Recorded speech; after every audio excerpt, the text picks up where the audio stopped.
不是，怪人兽群害的。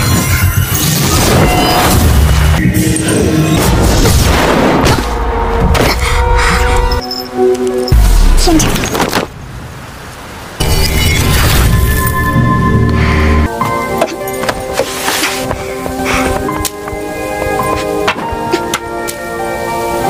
Halo teman-teman pecinta animasi Donghua, The Island of Siliang dimanapun berada. Gimana kabar kalian semuanya hari ini? Apakah baik-baik saja?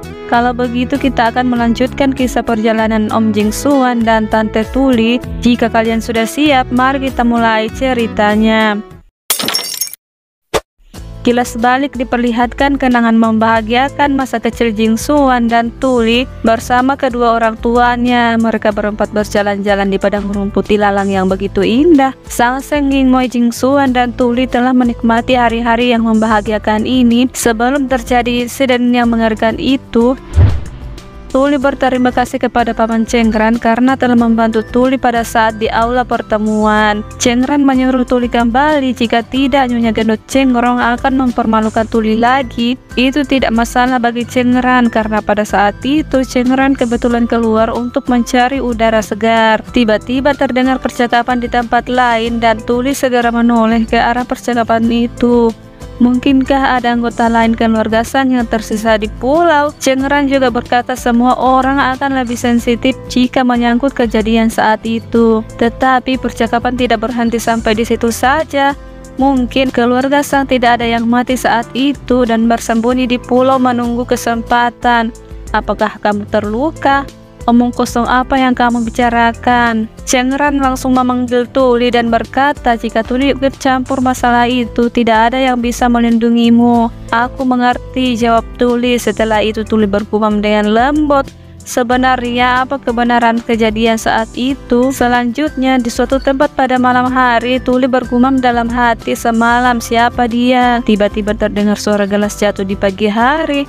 Segera Tuli berkata, kakek kamu sudah bangun. Kakek mengerutkan kening dan terbatuk. Tuli mendengar suara aneh lagi. Lalu Tuli segera bergegas sambil bertanya, kakek kamu jatuh? Sejenak tidak ada jawaban. Tuli bertanya lagi, siapa yang barusan batuk? Kemudian Tetua Heng Sui menjawab, bukan siapa-siapa, aku sedang ganti baju. Ulang tahun Tetua yang ke-100 semakin dekat, Tuli akan menemuinya. Seperti biasa, Tetua Heng Sui dapat memilih pohon dan memindahkannya ke halaman. Tuli pikir pohon ginkgo berusia 500 tahun di Lulin atau hutan hijau terlihat cukup bagus. Rasanya enak, juga bisa dijadikan obat. Tetua Heng Sui menjawab, baik, terserah kamu saja. Tuli akan pergi ke pasar untuk membeli keperluan dapur besok. Apa yang ingin kakek makan? Terserah kamu saja, jawab Tetua Heng Sui. Sepertinya keahlian memasak gadis kecil Li, semuanya pasti enak. Tuli memanggil Tetua Heng Sui dan bertanya, kakek apakah kamu baik-baik saja? Karena tidak ada jawaban, Tuli segera menuju ke kamar Tetua Heng Sui. Tapi sebelum masuk ke kamar tersebut, Tetua Heng Sui langsung membuka kamar itu. Seketika Tuli menjadi kaget dan berkata, astaga. Tetua Heng Sui membuka mulutnya dan berkata, aku masih belum lapar, taruh saja di atas meja dulu. Tetua Heng Sui ini adalah pemilik rumah bambu Heng Lingso. Sepertinya Tuli barusan mendengar suara aneh. Kemudian Tetua Heng Sui menjawab, mungkin tetua tersedak saat minum, tidak ada yang penting, dan Tetua Heng Sui menyuruh Tuli melanjutkan pekerjaannya. Saat Tetua Heng Sui akan menutup kamarnya, Tuli langsung berkata, tunggu. Tetua Heng Sui bertanya, ada apa lagi? Tuli juga bertanya, siapa yang berdiri di belakang kakek? Dan Tuli segera melompat masuk ke kamar Tetua Heng Sui, tetapi tidak ada orang di dalam kecuali Tetua Heng Sui sendiri. Tuli mengira ada orang lain di kamar tersebut dan membuat Tetua Heng Sui marah dan berteriak, dasar tukang onar, lalu mendorong Tuli keluar dari kamar itu. Tuli hanya khawatir tentang keselamatan kakek. Kemudian Tetua Heng Sui membanting pintu kamarnya. Tuli berkata, ini benar-benar mengkhawatirkan. Di kediaman keluarga Su terlihat Tetua Su Gohai dan Suyan. Suyan melaporkan kejadian di Paviliun Changdian sebelumnya dan berkata semuanya sudah selesai. Bagus, semoga cara ini bisa melemahkan dampak dari insiden Paviliun Changdian. Upacara Agung Festival Dewa Harapan tahun ini Tidak boleh sampai terganggu, jawab tetua Sugihoi. Ibu Sugihoi, jangan khawatir, sangatlah mudah untuk mengalihkan perhatian orang yang tersulit menemukan pelaku sebenarnya. Kemudian tetua Sugihoi menjawab dengan tegas, pasti ini dilakukan oleh keluarga Cheng. Pencuri teriak pencuri, tapi keluarga Cheng ingin membuat masalah pada Paviliun Changdian. Cheng Suo sudah terlalu banyak melakukan hal buruk dalam beberapa tahun terakhir. Mungkin karena dia sudah putus asa sehingga ingin merusak kalender pulau. Setelah bencana keluarga Sang, keluarga Cheng semakin aneh. 10 tahun yang lalu kedatangan manusia menyebabkan bencana yang begitu mengerikan. Tetua Sugihoi beruntung bisa menyelamatkan Lingxi. Anak Cheng Xuan pada saat itu hampir terbunuh. Cheng Suo selalu ingin membunuh gadis manusia itu. Ini tidak masuk akal. Ini mengenai ledakan di Paviliun Changdian. Hal ini juga menyeret Tuli. Benar-benar berpikir keluarga Su berbuat curang. Suyan telah bekerja keras sejak saat dia menjadi tetua. Keluarga Cheng memilih untuk melakukan hal seperti itu. Sebelum malam festival Dewa Harapan, apa itu upaya untuk menekan kami? Selama itu tidak mempengaruhi keluarga, tidak ada hal lain yang lebih penting. Kalender pulau tetua Sugihoi akan mengingatnya dengan jelas. Jika kali ini keluarga Su berhasil kembali ke alam surga, semua masalah di pulau ini tidak ada lagi hubungannya dengan keluarga Su. Tidak perlu mengurusi masalah lain selain penembusan surga. Yang dikatakan Ibu Sugihoi memang benar. Di tempat lain terdengar suara seseorang sedang berbicara. Apa menurutmu ini akan mempengaruhi penebusan surga tahun depan? Penebusan surga selama 500 tahun ini, bukankah semuanya akan sia-sia? Ledakan besar yang terjadi semalam, apa ada pencuri? Apakah kamu melihatnya kemarin? Itu belum tentu, pasti ada masalah dengan Paviliun Changdian. Sayang, bangunannya di luar pulau, masyarakat tidak bisa melihatnya. Para tetua harus memberi penjelasan yang masuk akal kepada masyarakat tersebut. Di dinding terpasang kertas pengumuman untuk semua penduduk pulau. Kamu semalaman diperintahkan oleh para tetua untuk mencoba menyalakan kembang api festival Dewa Harapan. Semua pemandangan disebabkan oleh ini. Jika mengganggu kalian, mohon memaafkan kami. Harap bertindak dengan bijak dan tidak menyebarkan desas-desus. Melihat ini, Tuli bergumam dengan lembut, menuliskan alasan asal-asalan, cepat atau lambat akan diketahui semua orang. Selanjutnya terlihat lelaki tua sedang mengumumkan sesuatu. Sekarang ada kabar baik untuk semuanya. Tahun depan akan menjadi tahun yang kita nantikan, 500 tahun penebusan dan pengampunan surga. Jadi festival Dewa Harapan tahun ini akan menjadi prioritas utama kita. Aula tetua telah membuat pengecualian dan menambahkan harta sihir Paviliun Changdian sebagai hadiah. Berharap semua pengorbanan orang untuk kembali ke alam surga menunjukkan ketulusan yang lebih besar. Tuli bergumam lagi, ingin mengalihkan perhatian. Hanya trik naif seperti itu yang dapat dibayangkan dari orang-orang di aula tetua. Semuanya takkan mudah tertipu. Hadirin sekalian, seketika terdengar teriakan warga. Ada senjata sihir, ayo lihat ke sana. Dan terjadi kerumunan. Dikatakan ada persediaan batu giok cair tidak terbatas dengan berbagai jenis. Jika kita bisa mendapatkannya, kita tidak perlu mengkhawatirkan soal persediaan rumah. Jadi seperti biasa, periode penggunaan senjata sihir ini adalah 1 tahun. Setiap orang harus bekerja keras. Kotak kecil itu sebenarnya harta karun apa? Kenapa tidak pernah melihatnya? Dari mana aula tetua mendapatkannya? Setelah pertanyaan-pertanyaan ini terlontar, lelaki tua segera berkata, tidak ada yang salah. Kotak Tian-Tian melihat kotak itu. Tuli mengingat kilas balik kehidupan sebelumnya. Tuli kecil memegang kotak pentian itu. Di sampingnya ada Sang Sen dan Yingmo. Keduanya adalah orang tua kandung Jing Xuan dan ibu angkat Tuli. Seketika Tuli besar memegang sebuah tusuk rambut peninggalan Yingmo serta buku kuno peninggalan Sang Sen. Di dalam buku tersebut terdapat gambar pola kotak Tian-Tian. Di tempat lain, Jing Xuan telah diserang oleh wanita cantik karena masuk ke dalam lulin tanpa izin. 真不应该对你施以管教。特自找故事，换人数据还。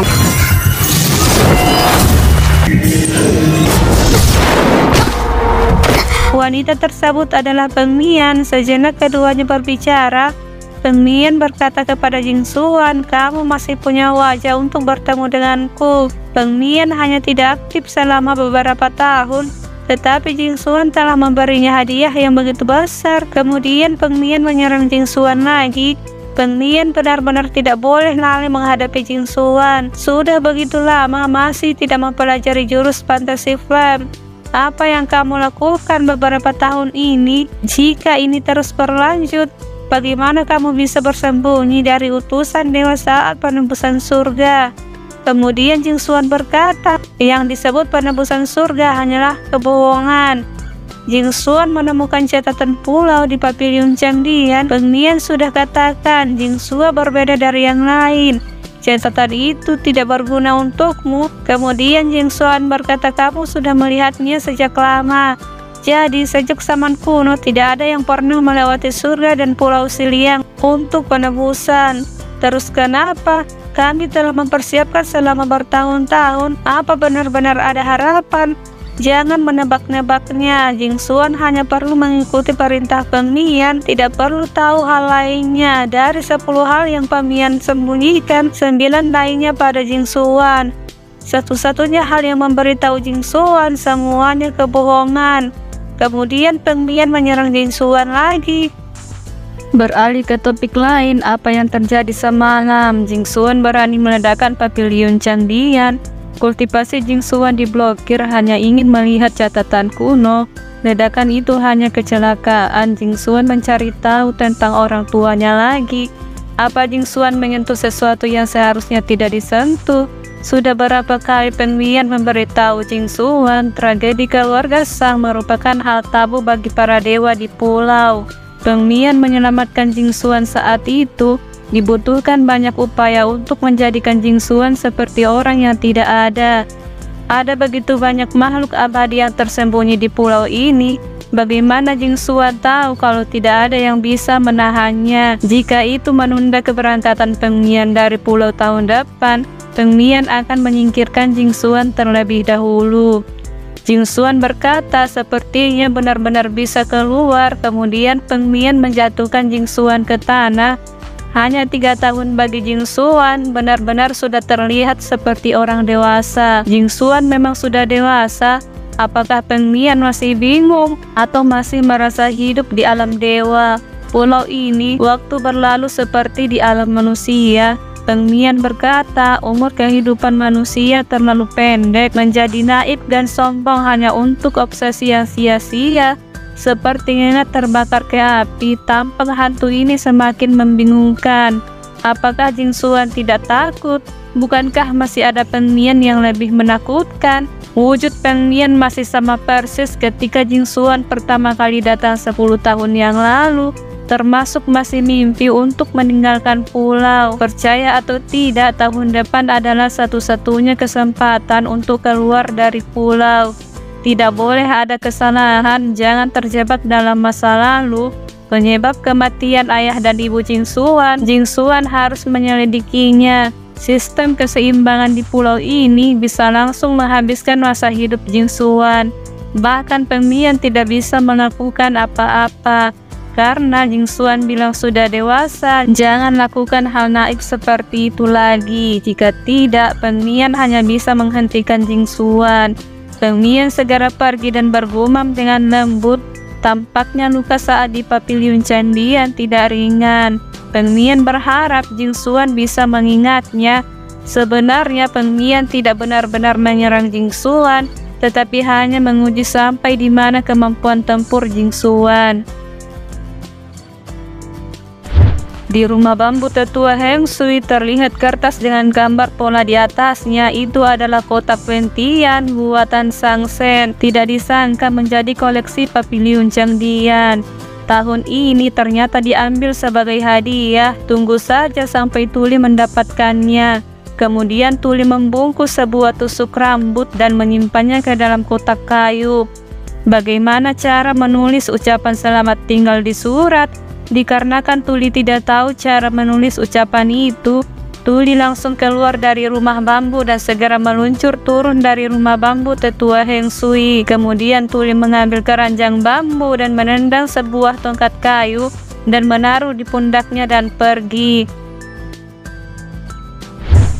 Di kediaman keluarga Cheng yang sedang berdiskusi, Nyonya Gendut Cheng Rong berbicara kepada Cheng Suo. Hal besar terjadi di paviliun Changdian. Cheng Suo tidak hanya menyerang keluarga Su, juga setuju dengan mereka menggunakan senjata sihir untuk mengalihkan perhatian penduduk pulau. Sejak kapan keluarga Cheng kita begitu banyak bicara? Cheng Wei menjawab, benar kakek, bagaimanapun keluarga mereka yang lalui. Ini adalah kesempatan bagus untuk menurunkan keluarga Su. Cheng Wei terus-menerus menghasut Cheng Suo. Cheng Wei ini adalah putra dari Cheng Ran. Cheng Suo marah, apa yang kamu ributkan? Apa yang kalian tahu? Kemudian Cheng Ran berbicara, terlepas entah itu dilakukan keluarga Su, tapi paviliun Changdian memang diledakkan oleh api. Selain itu, api tetua Cheng dengan api ayah jauh lebih baik dari yang lainnya. Jika masalah itu berlanjut, di mata penduduk pulau, kami memang mengerikan daripada keluarga Su. Oleh karena itu, keluarga Su membuat masalah besar ini menjadi kecil. Juga baik untuk kita. Selain itu, setelah penembusan surga tahun depan berakhir, anggota aula tetua harus dipilih kembali. Selain keluarga Su, banyak keluarga terkemuka di pulau yang jauh ingin mencoba. Keluarga Cheng tidak boleh jatuh ke tangan mereka. Kalau tidak, jangan berikan kesempatan apapun pada mereka. Belajarlah dari Cheng Ran, kata Cheng Suo. Kalian hanya tahu membuatku kesulitan. Sambil menunjuk ke arah Nyonya Gendut Cheng Rong dan Cheng Wei. Cheng Ran berbicara lagi, ayah Cheng Suo lah yang menyusun strategi. Cheng Ran hanya menjelaskan saja, kemudian si gendut berbicara lagi, jika bukan keluarga Su, apa mungkin Pengnian? Cheng Suo, dia mudah ditangani, terus-menerus mengacau keluarga Su itu juga bagus. Seorang abadi yang tersesat ke tempat ini, saat itu aula tetua yang membuat pengecualian. Keberadaan yang aneh perlahan akan memicu kecurigaan. Pemilihan berikutnya harus mengeluarkannya. Saat itu masih belum terlambat untuk menyingkirkannya. Tidak perlu takut. Kemudian si gendut Cheng Ron dan Cheng Wei mengepalkan tinjunya memberi hormat kepada Cheng Suo. Cheng Suo bergumam dengan kasar, bagaimanapun juga dapat membuat gerakan besar di paviliun Changdian, lalu menghilang tanpa meninggalkan jejak. Jika itu bukan Pengnian atau keluarga Su, bagaimanapun masalah ini sangat aneh. Masih perlu diselidiki. Cheng Ran mengerti. Cheng Suo tidak punya banyak waktu untuk menunggu. Sebelum masalah itu selesai, semuanya harus berhati-hati. Aturan pulau ini sudah waktunya berubah.